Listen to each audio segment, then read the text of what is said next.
వారికి ఊరటనిచ్చే కోనేరుగా ఉంది, అనేకులకు ఆశ్రయస్థానముగా ఉంది, కోనేరు స్వస్థతనిచ్చే కోనేరుగా ఉంది. స్తోత్రం. అందరూ చెప్దాం, నేనొక బెతెస్దా కోనేరుగా మారుదును గాక. నేను ఒక బెతెస్దా కోనేరుగా మారుదును గాక. హల్లెలూయా.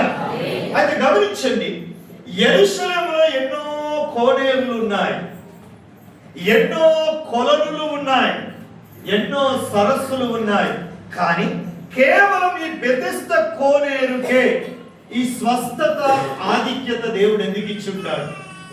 ఏ కోనేట్లో దిగినా స్వస్థత రావడం లేదు, కానీ కేవలం బెతెస్దా కోనేట్లో దిగితేనే స్వస్థత వస్తుంది. కారణం ఏమై ఉంటుంది? బెతెస్దా కోనేరులో అద్భుతాలు జరగడానికి గల కారణం ఏంటో ఒక 3 కారణాలు ఈరోజు చెప్తాను. స్తోత్రం. నేను స్వస్థపరిచే వ్యక్తిగా ఉండాలి, నేను ఒక బెతెస్దా కోనేరుగా ఉండాలి, నా దగ్గరికి అనేకులు రాబడాలి, నేనే ఇతరులకు దీవించే వ్యక్తిగా నేను మారాలి, ఆ రకమైన ఆశీర్వాదం నాలో ఉండాలి అంటే నీవు ఒక బెతెస్దా కోనేరుగా మార్చబడాలి. ఈ బెతెస్దా కోనేరు ఈ ఆధిక్యత పొందడానికి గల కారణం ఏంటో తెలుసా? 3 విషయాలు చెప్తాను. మొదటిది చూడండి, మొదటిది 2వ వచనం చూద్దాం. ఈ కోనేరు ఎక్కడుందట? ఈ కోనేరు ఎక్కడుందట? కరెక్ట్ సమాధానం చెప్పాలి. ఈ కోనేరు ఎక్కడుందట? గొర్రెల దగ్గర. చెప్పండి చెప్పండి. గొర్రెల ద్వారము దగ్గరగా ఉంది ఈ కోనేరు. మొదటిది బాగా వినండి, ఈ కోనేరు గొర్రెల ద్వారముకు దగ్గరగా ఉంది. మొదటిది. రెండవది, ఈ కోనేట్లో నీళ్లున్నాయి.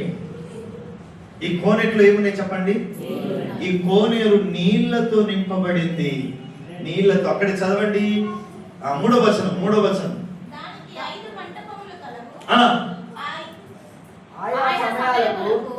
దేవదూత కోనేటిలో దిగి నీళ్లు కదిలించుట అంటే కోనేట్లో ఏమున్నాయి? నీళ్లు ఉన్నాయి. రెండవది. మూడో విషయము మళ్ళీ 3వ వచనం చదవండి. దానికి 5 మంటపములు. చూడండి.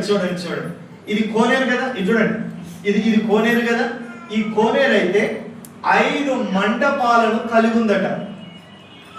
ఈ కోనేరు 5 మంటపాలను కలిగి ఉందట. ఈ 3 ప్రత్యేకతలు ఈ కోనేరు కలిగి ఉంది కాబట్టి ఏ కోనేరు పొందుకోలేనంత స్వస్థత ఆధిక్యత ఈ కోనేరు కలిగిందండి.